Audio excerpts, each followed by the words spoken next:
오늘 설교 본문은 로마서 12장 15절입니다. 지금 계속해서 우리가 로마서 12장 9절부터 한 절씩 읽어가면서 말씀을 전하고 있습니다.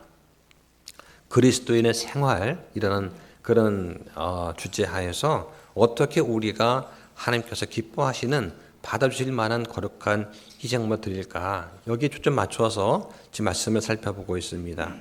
오늘 본문 로마서 12장 15절에 기뻐하는 자들과 함께 기뻐하고 슬피우는 자들과 함께 슬피울라고 하십니다. 여기 기뻐한다는 말이 영어로 rejoice예요. rejoice라는 말은 강조하는 말입니다. 즉 크게 기뻐하는 자들과 함께 크게 기뻐하라는 거예요. 오늘 설교 제목은 공감하는 그리스도인이라고 정했습니다. 자, 로마서 12장 3절부터 13절까지는 우리가 서로 지체가 된 교회 안에서 성도의 자세를 말한다면 14절부터 21절까지는 교회 밖에 있는 그런 사회 관계 속에서 성도가 어떻게 태도를 가져야 되는가, 이 뒤에서 말을 하고 있습니다. 우리가 지난 시간에 14절을 살펴보았습니다. 우리와 같은 믿음, 같은 생각, 같은 교리를 가지고 있지 않은 사람들, 더 나아가서 심지어 우리를 핍박하거나 방해한 사람들, 또는 우리를 비웃거나 조롱하는 그런 사람들과의 관계에 대해서 성경은 뭐라고 말씀하시나? 뭐라고 하십니까? 너희를 핍박하는 자들을 축복하라.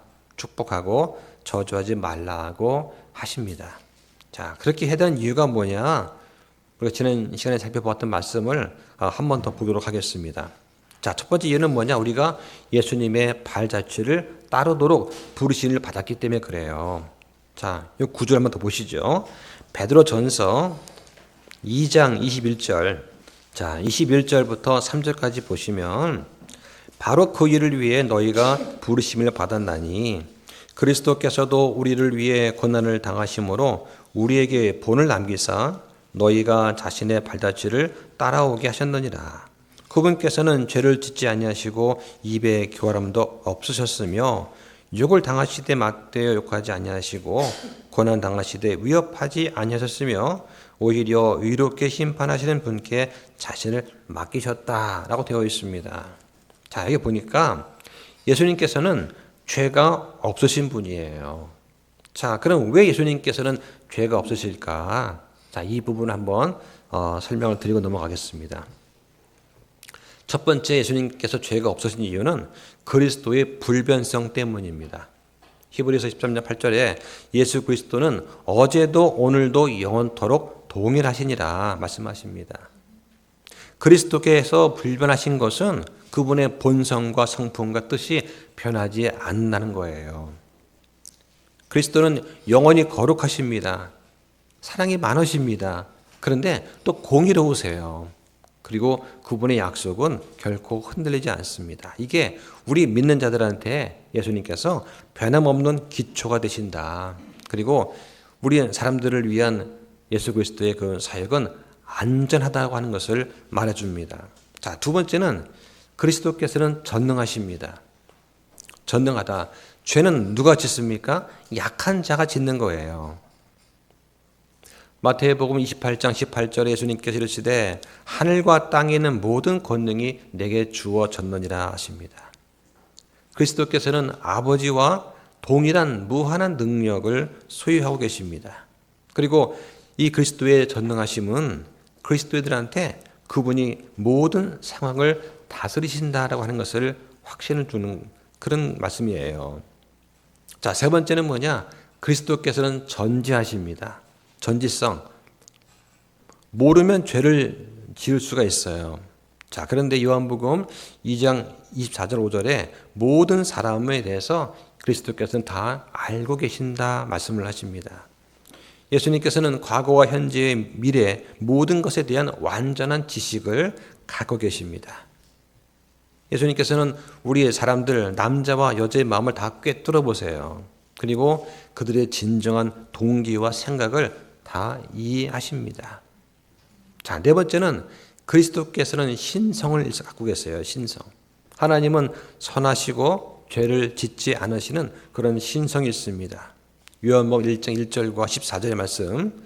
자, 그래서 하나님의 아들이신 예수님께서는 하나님의 신성에 참여하신 분이세요.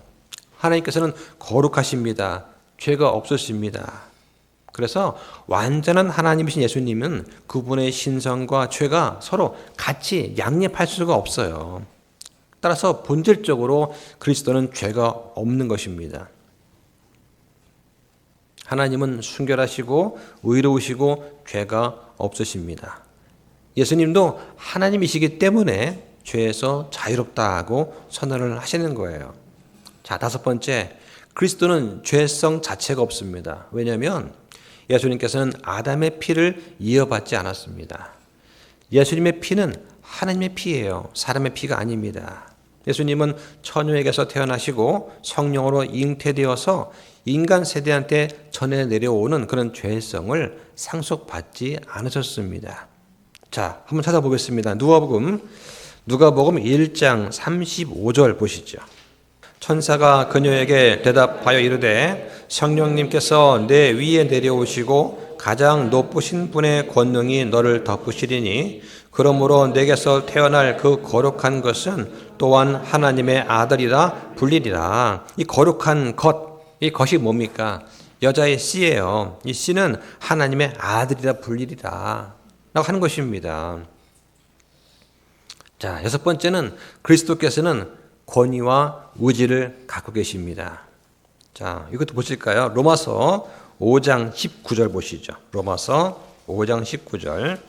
이는 한 사람의 불순종에 의해 많은 사람이 죄인이 된 것 같이 그렇게 한 사람의 순종에 의해 많은 사람이 의롭게 될 것이기 때문이다 말씀하십니다. 첫사람 아담이 불순종했습니다. 그 결과 세상에 죄를 가져왔어요.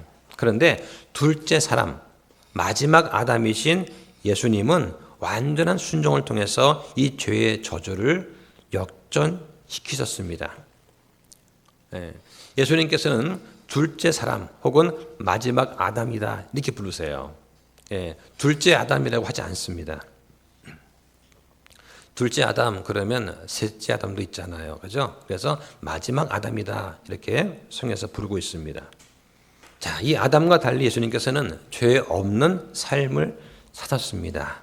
그래서 하나님의 완벽한 뜻을 이루셨어요. 자, 일곱 번째는 그리스도께서는 완전한 희생물로서 사명을 갖고 오셨습니다.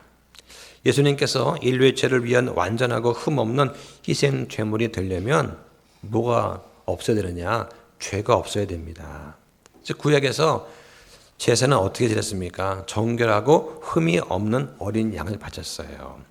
그래서 희생의 율법을 성취하려면 예수님께서 세상의 죄를 속죄하기 위해서 도덕적으로 완전해야 하신 겁니다. 그런데 예수님께서 만약에 죄가 있다 그러면 완전한 희생 예물이 될 수가 없었던 것입니다.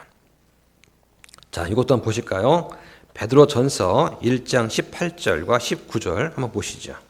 너희가 아는 바와 같이 너희 조상들로부터 전통으로 물려받은 너희의 헛된 행실에서 너희가 구속받은 것은 은이나 금같이 썩을 것들로 된 것이 아니요 흠도 없고 점도 없는 어린 양의 피 같은 그리스도의 보배로운 피로 된 것이니라.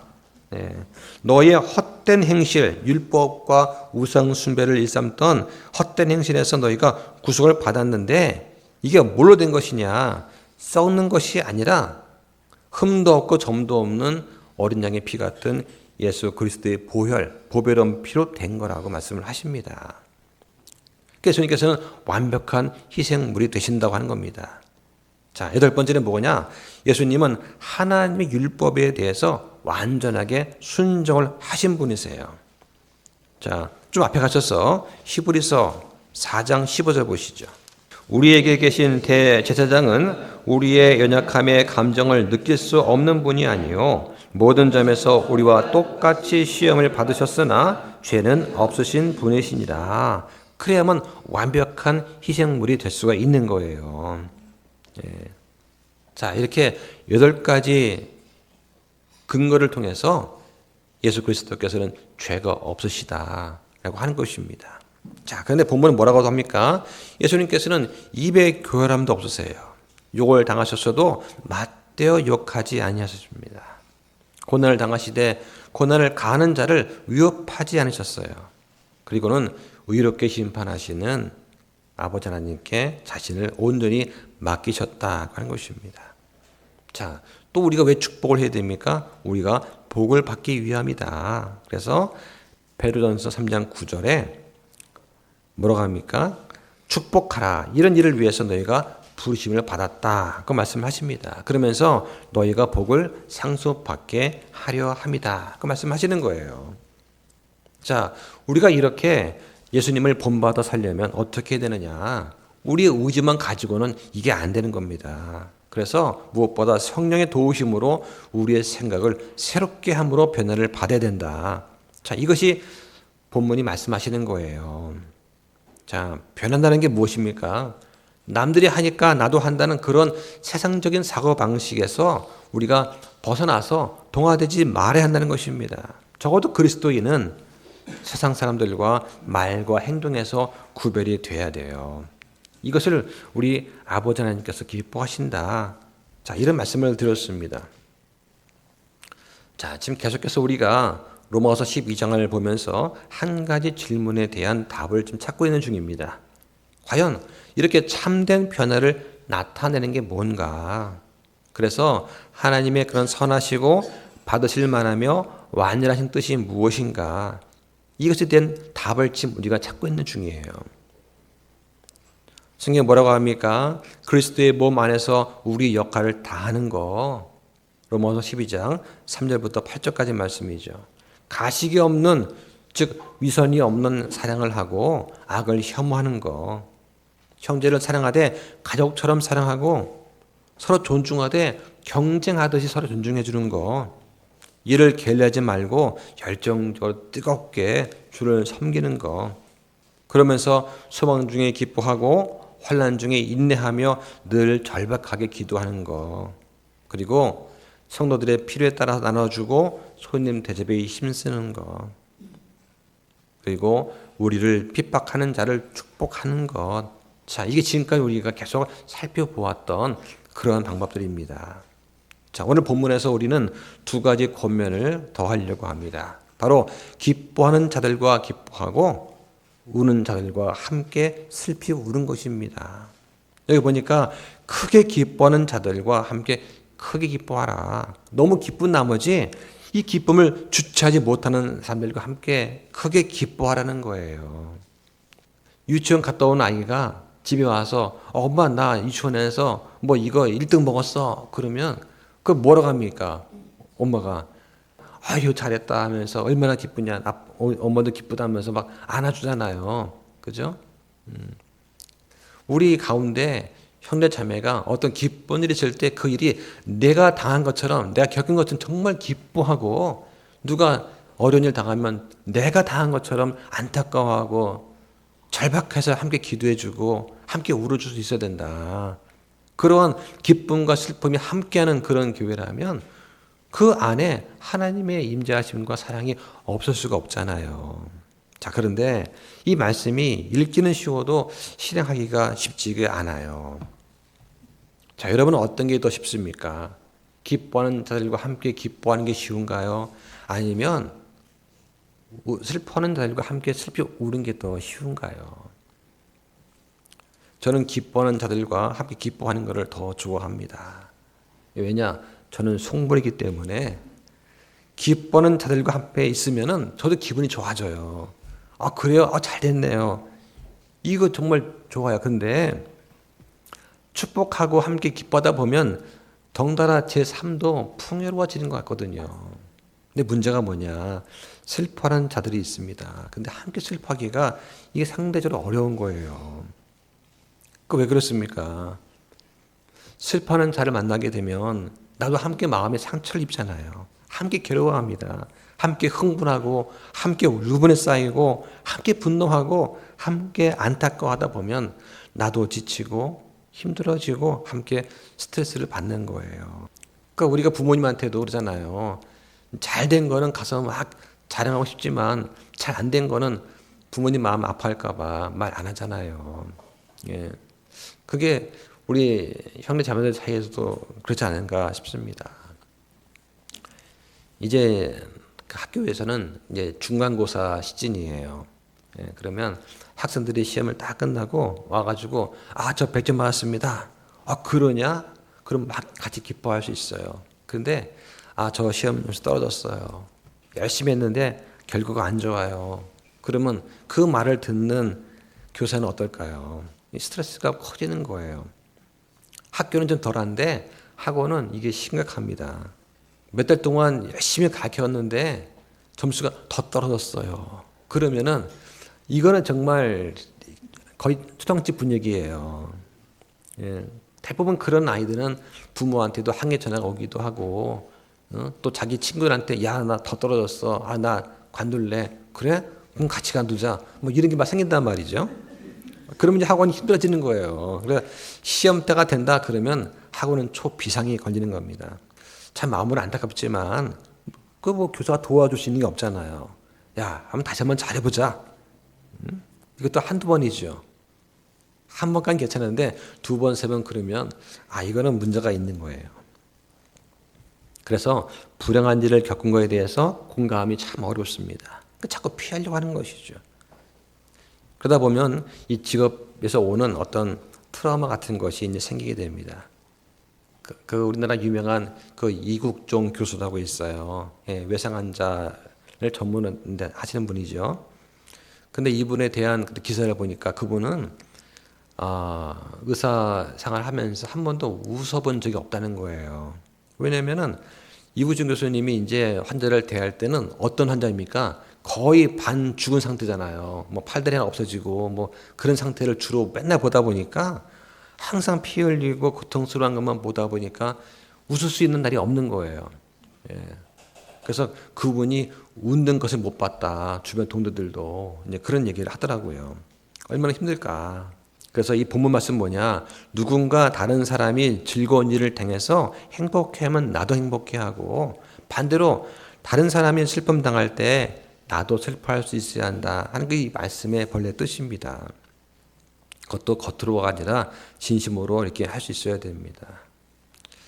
이제 10월 이제 말쯤 되니까 이제는 이제 대학교 입학 수시 원서업소를 이제 할 때입니다. 예, 저도 이걸 많이 해봤어요. 그런데 어떤 문제가 있느냐? 공부를 잘하는 학생들은 학교장이나 교사의 추천을 받아서 이제 가게 되어 있습니다. 예, 이게 이제 재학생들의 특권 같은 거예요. 재수생들은 이게 없거든요. 자, 근데 문제는 뭐냐? 특정한 대학교에 특정한 과가 있는데 여기를 공부 잘하는 아이 2명 같이 가려고 하는 때가 있어요. 그때 이제 난감한 거죠. 왜냐면은 대학교 입장에서 한 학교에 2명 이상을 뽑질 않아요. 예, 균형의 원칙 때문에 잘 안 받습니다. 그러면 한 명은 떨어지기가 쉽거든요. 그런데 두 아이가 나한테 꼭 거기에 가야 된다는 거예요. 그러면 이 아까운 인재인데 좀 다른 과를 진행하든가 다른 대학 가면 충분히 가능성이 있는데 꼭 그 대학 그 과를 같이 가려고 하니까 이게 문제가 된다. 그러면서 이제 자기들끼리는 야, 꼭 우리 같이 붙어서 같이 다니자 그래요. 그러면 이제 그게 저는 속으로 그거 안 될 텐데. 그렇죠. 경험상 아는 거예요, 경험상. 예. 이럴 때가 참 어렵습니다. 예. 일선 지도하시는 분들은 이게 참 아주 힘든 거예요. 그리스도인들은 우리 안에 성령님께서 들어와 사시는 그런 사람들입니다. 근데 이런 사람들이 속 다르고 겉 다르면 이상하지 않습니까? 그죠? 예, 입으로는 축하합니다. 얼마나 기쁜지 모릅니다. 하고 함께 즐거워해 주는 척 하면서도 속으로는 남이 잘된 것을 배합한다면 그 우리 안에 계신 성령님께서 얼마나 고통스럽겠는가 하는 거예요. 슬픔을 당한 형제 앞에서 눈물을 글썽이면서 함께 슬퍼하는 척 하면서도 속으로는 뭐라 합니까? 저거 벌 받는 거야. 예, 역시 주님은 살아계셔. 뭐 이런 말 한다면 그럼 우리 안에 들어오게 성령님께서 얼마나 난감하시겠습니까? 예, 이런 경우가 많아요.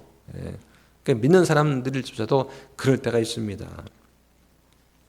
오늘 말씀에서 하나님께서는 우리한테 서로한테 이런 공감의 미덕을 나타내라 요구를 하시는 겁니다. 그리스도인이라면 공감할 수 있어야 된다.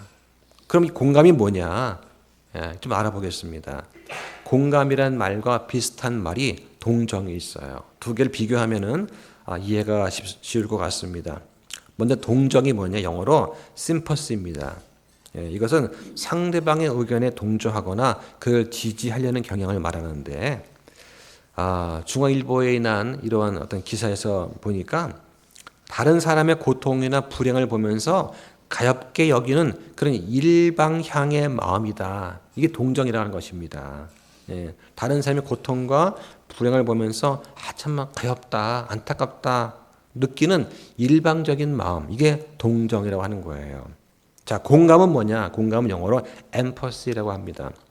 상대의 감정을 이해하고 그 속으로 내가 들어가는 능력이에요. 감정이입이라고 하죠.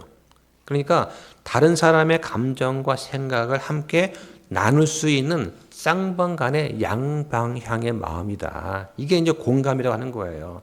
성경은 동정도 물론 중요하지만 공감을 지금 많이 강조하고 있어요. 제가 얼마 전에 이제 미용실에 가서 제가 한 10년째 다니는 단골이 있어요. 그분의 실력을 제가 믿기 때문에 갑니다. 남자분인데 미용을 잘하세요. 근데 이제 갈 때마다 그 시간대 꼭 전원 일기를 한단 말이에요. 전원 일기를 딱 틀어놓고 이제 방송을 보면서 이제 그분이 하면서도 막 머리 자르고 그래요. 좀 불안한 겁니다. 근데 그때 주인공들이 막 부부싸움이 막 일어나는 거예요. 그러니까 이 미용사가 감정이입이 됐어요. 저 어째면서 가위로 머리를 싹둑, 느낌이 달라요. 그러니까 차가 싹둑 했어요. 야, 이거 큰일 났다. 갑자기 한쪽만 시원한 거예요. 그래서 순간에 그 미용사가 저하고 눈이 딱 거울로 맞췄습니다. 이거 어떡하지? 하는 그런 느낌이었어요. 야, 어쩔 수 없습니다. 짧게 쳐야죠. 짧게 친 거예요. 그래서 이제 가능하면 그 타임 때, 그 전원 얘기할 때 안 가려고 하는데, 그분은 자칭 이제 고수니까 안 보고도 할 수 있다, 뭐 이런 거 아닙니까? 근데 감정이입이 되게 힘이 확 들어간 거예요, 가위에. 하여튼 그런 경우도 있어요. 그래서 공감은 감정이 이입되는 거다. 사람들은 다른 사람의 고통이나 불행을 동정하는 건 참 쉬워요. 근데 공감은 잘 못하는 그런 경향이 있는 것 같습니다. 왜냐? 공감은 더 깊은 감정적 참여를 요구한다. 그러니까 동병상련이라고 하지 않습니까? 그러니까 내가 그런 경험과 그런 고통을 가져본 적이 없다면 아마 이해하거나 공감하기는 어려울 거예요. 그래서 이 공감이 어려운 이유가 한 5가지 있다고 합니다. 제가 찾아봤는데 첫 번째는 뭐냐? 정서적인 과부하예요. 그러니까 코로나 때 어떻습니까? 병원이 혼잡하지 않습니까? 간호사분들이 막 눈코 틀 수 없는 거예요. 한꺼번에 많은 환자 막 들어옵니다. 뭐 마스크 때문에 얼굴은 다 푹 젖죠. 마스크는 수시로 갈아도 땀아 범벅이 되죠. 그러다가 온 몸은 또 이 방호복으로 다 되기 때문에 땀이 범벅이 됩니다. 그런데 이 간호사가 각 환자가 고통받고 있는 걸 잘 알잖아요. 근데 환자가 너무 많다 보니까 환자 한 분한테 공감하는 것이 참 어렵다는 거예요. 감정적으로 지치는 겁니다. 두 번째는 이제 사회 문화적인 차이가 있어요. 그러니까 돈이 많은 부유한 사업주는 재정적으로 어려움 겪고 있는 그런 직원들의 사정을 공감하기 어렵다. 사장님, 저 돈이 부족합니다. 갑을 좀 해주세요. 왜? 밥 사 먹을 돈이 없어? 야, 먹을 밥이 없으면 빵을 먹어. 자, 이렇게 한다면 이게 되겠습니까? 밥 없으면 빵 먹으면 되지. 자, 이거야말로 공감을 못하는 거예요. 세 번째는 공감 필요가 있습니다. 다른 사람의 고통에 반복적으로 노출되면 이 공감 필요가 생깁니다. 그래서 그 아동 학대 사건을 다루는 사회복지사가 처음에 임용되면 자기가 맞는 그 아이에 엄청 공감을 하면서 아이를 위해서 많은 노력을 한다고 합니다. 그런데 수년 동안 가슴 아픈 이야기를 계속 듣고 접하다 보면은 정서적 공감을 유지하기가 어려워서 그냥 덤덤해진다는 거예요. 네 번째는 편견이 있습니다. 나와 다른 의견, 나와 다른 신념을 가진 그런 사람에 대해서 공감하기가 싫은 거예요. 자, 다섯 번째는 정서적인 단절이 있습니다. 예. 그러니까 과거의 어떤 트라우마나 심리 문제 때문에 정서적으로 상처 입은 사람들은 공감하기 어려워요. 그러니까 사랑도 사랑을 받아본 사람이 하는 거예요. 그러니까 어릴 때 부모한테 학대받거나 아니면 부모한테 이렇게 잘 대우받지 못한 아이들은 성인이 돼서도 남을 사랑하거나 배려할지 몰라요. 네. 자, 이런 것들이 다 여기서 기인한다. 자, 그러면 교회에서는 어떻습니까? 교회에서 공감은 어떻게 되느냐? 예수님께서는 이 교회의 각 지체들이 서로 공감하면서 연결되기를 원하셨습니다. 그래서 한 지체 고통당하면 모든 지체가 함께 고통을 당한다 말씀하시는 거예요. 한번 찾아보겠습니다. 고린도전서 12장 26절 보세요. 한 지체가 고통을 받으면 모든 지체가 그것과 함께 고통을 받고 한 지체가 존귀를 얻으면 모든 지체가 그것과 함께 기뻐하느니라. 자, 왜 그렇습니까? 그 이유가 뭘까요? 우리 개개인이 모여서 그리스도의 한 몸을 이루고 있기 때문에 그렇습니다. 손이 아프면 가장 먼저 아픔을 느끼는 게 누구예요? 우리의 머리가 되시는 주님이십니다. 손이 찔리면 머리가 가장 먼저 아파하는 거예요. 손이 찔렸는데 발이 아픔을 느끼지 않습니다. 손에 찔리면 먼저 머리가 고통을 느끼고 그 다음에 우리 몸 전체가 같이 아픔을 느끼는 거예요. 그래서 손이 조금 다쳤는데 잘 걷지도 못하고 하게 되는 이유가 거기 있는 거예요.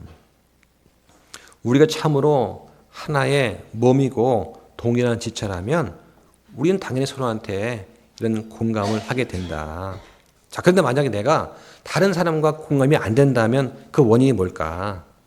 둘 중에 하나입니다. 내가 예수님의 몸된 교회 지체가 아니거나 아니면 저 사람이 교회 지체가 아닌 경우예요.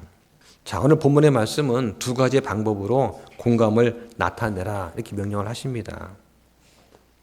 하나는 기뻐하는 자들과 함께 기뻐하라는 거예요. 자, 그 예를 한번 좀 보겠습니다. 자, 먼저 이 침례자 요한의 어머니 엘리사벳의 이야기가 있어요. 예, 누가복음 1장 58절 한번 보실까요? 자, 여기 보니까 그녀의 이웃들과 친척들이 주께서 그녀에게 큰 긍휼을 베푸신 것을 듣고 그녀와 함께 기뻐하더라. 여기 이제 이렇게 기뻐하더라 되어 있지만 영어 성경에는 they rejoiced with her. 그들과 그녀와 함께 그들이 크게 기뻐했다. 크게. 나이 먹도록 자녀를 낳지 못해서 사람들한테 수치거리가 된 요한의 어머니 엘리사벳이 주 하나님께서 그 임신하시는 능력을 주고 또 출산을 통해서 아들 얻은 그 복을 주었습니다. 그랬더니 주를 두려워하는 그 백성한테 사랑과 자비와 긍휼하심을 풍성히 보여주니까 너무나 기뻐하는 거예요. 마치 내 일처럼 기뻐했다고 하는 것입니다. 또 안디옥에서 사도행전 11장 보니까 23절에 그가 도착하여 하나님의 은혜를 보고 즐거워하며 그들 모두에게 권면하되 그들이 마음에 작정을 하고 주께 붙어 있으라고 권면하였다. 이런 말씀이 나옵니다. 안디옥 교회가 이제 이방인 교회인데 막 부흥을 하는 거예요. 예.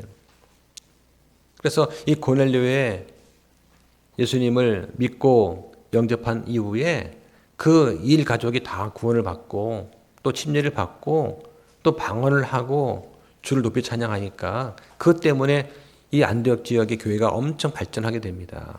이걸 보고서 예루살렘 교회에서 이 바나바가 이제 파송이 된 거예요. 정말 그러한가? 와서 보니까 정말 주님의 은혜가 넘치게 나타난 것입니다. 이걸 보고 바나바가 정말 기뻐했다. 예. 유대인들이 무슨 말이냐? 예수님께서 하나님께서는 유대인을 구원하시는 거지 이방인 관심도 없으신다라고 생각했었는데 막상 보니까 하나님께서 그 구원하심을 통해서 유대인뿐만 아니라 이방인들도 구원하시는구나. 이거를 눈으로 보고 깨달은 거예요. 그랬을 때 이 바나바가 엄청 기뻐했다고 하는 것입니다. 공감을 실천하는 또 한 가지 방법이 뭐냐? 우는 자들과 함께 울라는 것입니다. 자, 대표적인 예가 다윗을 들 수가 있습니다. 한번 보실까요? 시편 보시죠. 시편 35편 13절, 14절 보겠습니다. 나에 대해 말하자면 그들이 병들었을 때에 내가 굵은 배를 내 옷으로 삼고 금식하며 내 혼을 낮추었더니 내 기도가 내 품으로 되돌아왔노이다. 그가 마치 내 친구나 형제인 것처럼 내가 행동하였으며 자기 어머니로 인해 애곡하는 자같이 내가 몸을 크게 굽혔나이다 라고 합니다. 자, 다윗의 원수들이 병들었을 때 다윗은 겸손하게 그들을 위해 중보를 합니다. 자, 그런데 이게 뭐라고 하냐? 그들이 다윗의 기도에 응답을 받기에 합당하지 않았기 때문에 다윗의 기도가 다시 다윗의 품으로 되돌아왔다는 거예요. 그러니까 마태복음 10장 13절 말씀처럼 내가 중보 기도를 했는데 그 대상이 그것에 합당하지 않게 되면 기도한 자한테 복이 되돌아온다 하는 것을 말하는 것입니다. 그러니까 우리가 왜 축복하고 저주하지 말아야 되느냐?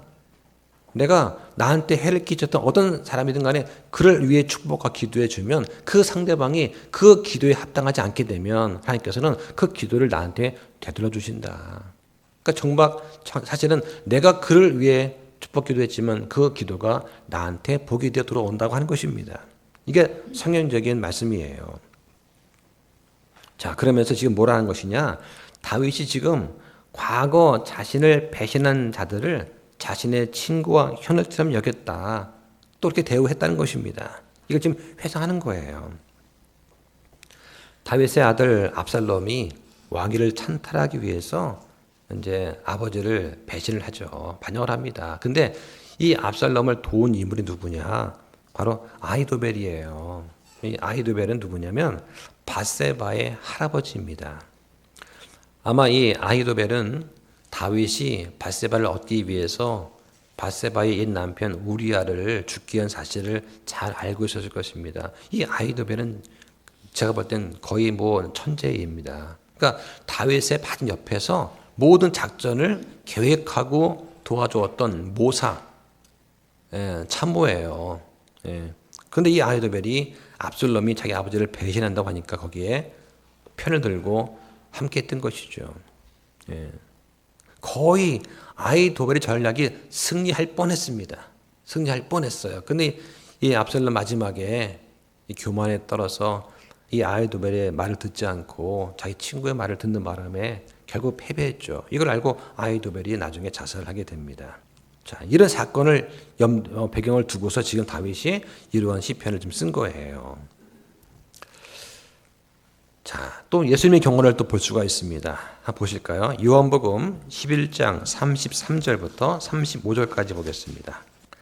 자, 제가 읽겠습니다. 그러므로 예수님께서 그녀가 우는 것과 또 그녀와 함께 온 유대인들도 우는 것을 보시고 영으로 신음하시며 괴로워하시고 이르시되 너희가 그를 어디에 두었느냐 하시매 그들이 그분께 이르되 주여 와서 보시옵소서 하니 예수님께서 우시더라. 여기 예수님께서 우셨다. Jesus wept.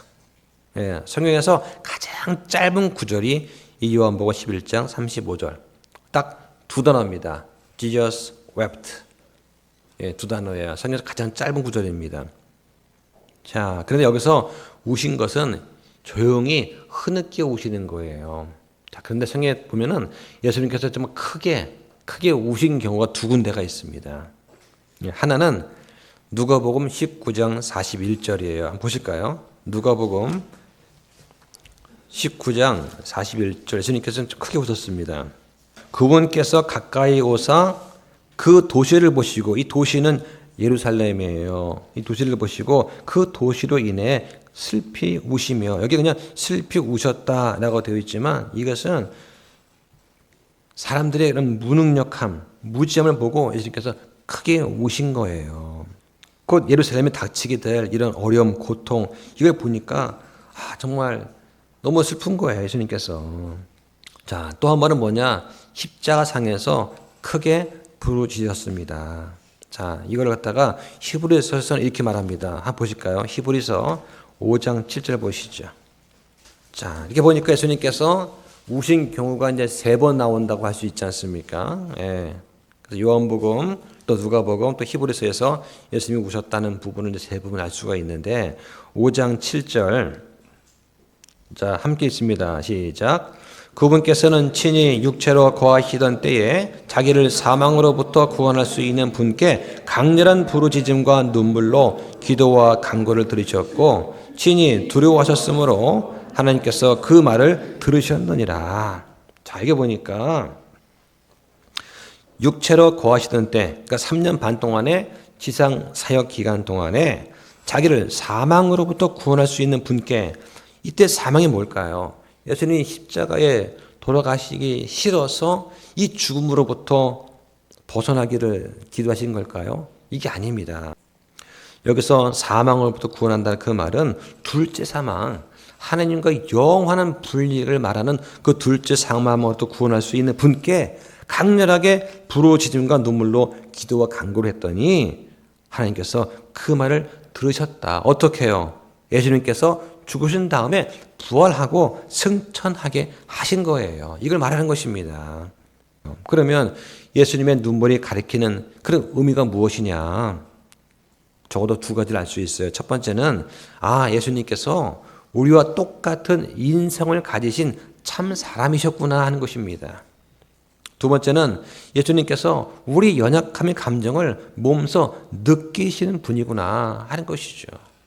기도할 때 예수님 제가 이것 때문에 고민스럽습니다. 그럼 예수님이 그게 뭔데? 하지 않는다는 거예요. 그래 나도 알아. 나도 겪어봤어. 그거 정말 힘들더라. 얼마나 힘드니 하면서 우리를 위로하고 격려하기에 부족하지 않다는 거예요. 자, 또 바울의 경우도 있습니다. 자, 보시죠. 고린도후서 11장 29절입니다. 누가 약하면 내가 약하지 아니하냐? 누가 걸려 넘어지면 내가 애태우지 아니하느냐? 자, 누가 약하면, 즉 어떤 형제 자매가 믿음이 약해요. 또 그리스도에 대한 지식이 부족해서 이리저리 흔들려요. 그럴 때 바울이 뭐랍니까? 내가 약하지 아니하냐? 이 말은 뭐냐면 바울은 믿음이 약한 그 사람을 보면 정말 동정하고 함께 아파했다는 거예요. 그런 뜻에서 내가 약하지 아니하냐 이런 뜻입니다. 누가 걸려 넘어지면 누군가가 거짓 사도의 꼬임에 넘어가서 믿음의 길에서 이탈하게 되면 정말 내가 안타까워하지 않느냐. 저를 어찌 하면서 내가 애태워하지 않느냐. 이게 바울의 슬퍼한 거예요. 또 바울이 뭐라고 하느냐. 히브리서 13장 3절에 이렇게 말합니다. 결박되어 있는 자들을 기억하되 그들과 함께 결박된 심정으로 기억하고 너희 자신도 몸 안에 있으므로 역경 당하는 자들을 기억하라고 하는 것입니다. 이 히브리서가 쓰여진 때가 AD 66년 정도예요. 그때는 네로 황제가 통치하던 기간입니다. 그러니까 로마 제국의 영토 내에서 그리스도인들에 대한 박해가 아주 극심했던 때입니다. 그때 쓰여진 게 이 히브리서예요. 그런 상황에서 학대받고 있던 형제들을 너희가 생각을 하라는 겁니다.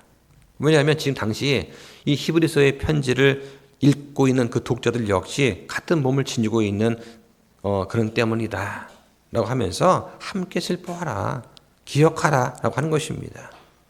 자, 이런 것들은 모두가 하나님의 백성들이 친구와 형제들의 감정을 진심으로 이해하고 함께 슬퍼했던 그런 예입니다.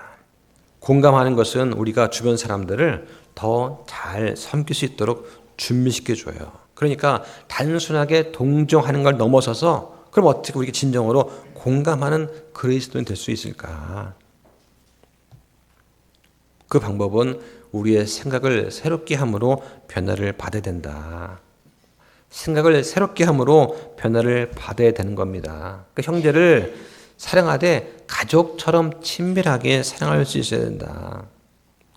또 서로 존중하되 서로 경쟁하듯이 내가 더 존중해 줄래, 내가 더 사랑해 줄래 이런 마음으로 존중하라는 거예요. 그래서 서로 친밀함을 가지면 다른 형제가 울 때 함께 울 수가 있게 되는 것입니다. 누가 기뻐하게 되면 그 일이 정말 내 일처럼 함께 기뻐할 수 있게 되는 거예요. 이러한 우리의 그리스도의 생각을 더 발전시키려면 어떻게 해야 되느냐? 우리 안에 있는 이 그리스도 안에도 있던 이 생각을 특징 짓는 그 덕목들을 한번 살펴보면 좋을 것 같습니다. 자, 빌립보서 보시죠. 빌립보서 2장 3절부터 5절까지 한번 보시죠. 아무 일도 다툼이나 허영심으로 하지 말고 겸손한 생각으로 각각 자기보다 남을 더 낮게 여기며 각 사람이 자기 일들만 돌아보지 말고 각 사람이 남의 일들도 돌아보라. 너희 안에 이 생각을 품으라. 그것은 그리스도 예수님 안에도 있던 생각이다. 말씀을 합니다. 다툼이나 허영심, 허영심이 뭐냐? 이기심이에요. 그러니까 내가 어떤 일을 할 때 내가 중심이 돼야 된다. 내가 스포트라이트를 받아야 된다라고 하는 그런 생각으로 하지 말고 겸손하게 다른 사람이 더 낫다라고 여기라는 거예요. 자기 일만 하지 말고 남의 일도 좀 돌아보라. 이게 바로 그리스도 예수님 안에 있던 생각이라고 하는 것입니다. 세상의 생각을 버리고 세상과 동화되지 말고 예수님이 갖고 있던 이 생각을 우리가 가져야 된다. 이게 말씀을 하시는 겁니다. 그러면 이렇게 하는 목적이 뭐냐? 바로 그 위에 답이 있어요. 2절 보겠습니다. 2절. 자, 시작. 너희는 같은 생각을 품고 같은 사랑을 가지며 한 마음과 한 생각이 되어 내 기쁨을 성취하라고 하시는 겁니다. 이게 바로 예수님께서 기뻐하시는 거예요. 이게 하나님의 뜻입니다. 즉 같은 생각을 품고 같은 사랑을 가지고 한 마음과 한 생각으로 연합하라고 하는 것입니다. 그럼 이렇게 하게 되면 그 결과가 무엇일까? 바로 2장 1절이에요. 자, 1절 함께 씁니다. 시작. 그러므로 그리스도 안에서 무슨 안위가 있거나 사랑의 무슨 위로나 성령의 무슨 교제나 무슨 인정이나 긍휼이 있거든 이라고 했습니다. 자, 지금 거꾸로 읽어보니까 훨씬 더 와닿죠. 예. 목적이 맨 첫 번째 나온 것입니다. 바로 그리스도 안에서 안위, 위로가 있게 되는 거예요. 이게 그리스도 예수님의 생각을 갖게 되면 우리가 얻게 된 결과입니다. 그리스도 안에서 위로를 얻게 된다. 두 번째는 사랑의 위로가 있게 된다. 세 번째는 성령과 친밀한 교제를 하게 된다. 그리고 인정, 즉 동정심이에요. 동정심이나 긍휼을 갖게 된다는 것입니다.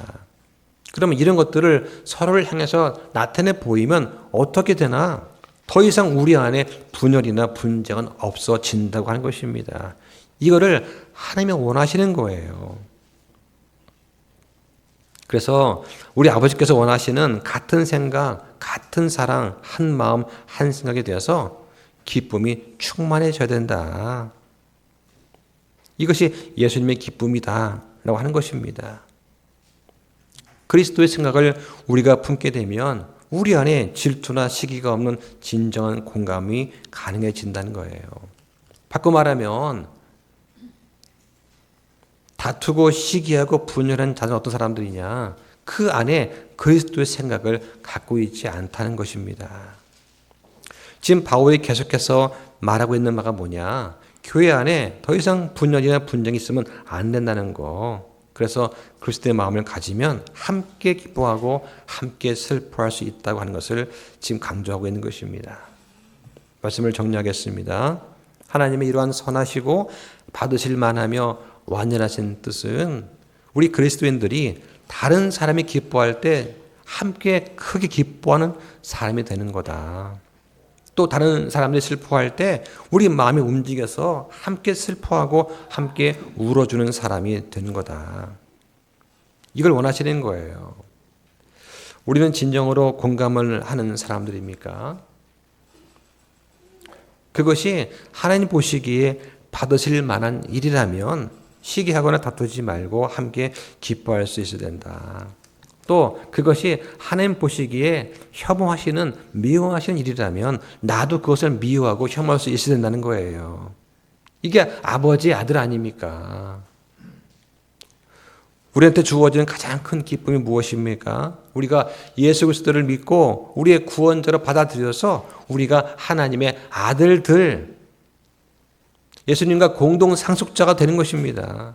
주님께서 오실 때 우리가 호련히 변화되어서 이런 대환란의 고통을 겪지 않고 휴거가 될 수 있는 그런 복된 소망, 이게 우리가 가지고 있는 큰 기쁨이에요. 그럼 우리는 이 기쁨을 우리만 갖고 있어야 되겠습니까? 아니면 기꺼이 다른 사람들한테 나누어 주시겠습니까? 먼저 우리 안에서 이 그리스도와 친밀한 교제, 또 순종할 때 따라오는 그런 기쁨 먼저 소유하시길 바랍니다. 또 성령의 도우심으로 이 말씀을 읽을 때 이해하고 깨닫는 그런 은혜가 있기를 바랍니다. 그 다음에 성도가 하나가 돼서 하나님께 큰 기쁨이 되고 이 기쁨을 세상에 믿지 않는 사람들과 나눌 수 있는 그런 여러분 되시기를 예수 이름으로 축원드립니다. 기도하겠습니다.